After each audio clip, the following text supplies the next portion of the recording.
Nesse vídeo eu vou te ensinar como fazer o desenho do Buzz Lightyear do Toy Story. Olha que legal esse desenho. Eu me chamo JM Design, o desenhista, e eu vou ensinar esse vídeo hoje para vocês. É só você seguir esse modelo que eu estou aqui colocando ao lado e fazer todo esse tracejado que eu vou fazer aqui na minha mesa digitalizadora. É só você apenas seguir todo esse tracejado. Eu peço a você que possa se inscrever, ativar o sininho para que você possa receber toda semana os vídeos que eu lanço aqui no canal.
desenhando o Buzz Lightyear do Toy Story, o filme.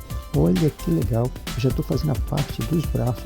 Você pode perceber que eu vou fazendo de um lado, já vou fazendo do outro, e assim você vai acompanhando esse desenho.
Agora que eu terminei o desenho, vou pintar ele com a cor azul, um cinza, um vermelho, um verde e um lilás, junto com o creme, pintando o rosto dele, do Buzz Lightyear.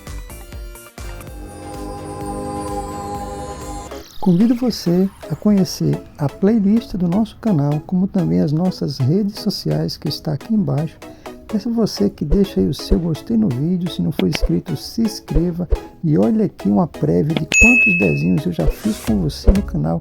E você pode aprender tudo isso comigo, com o JM Design, o desenhista, toda semana. Não paga nada, basta apenas se inscrever, ativar o sininho, ficar ligado e você vai ter ótimas dicas aí para aprender toda semana, galerinha. Muito obrigado e até o próximo vídeo. Valeu!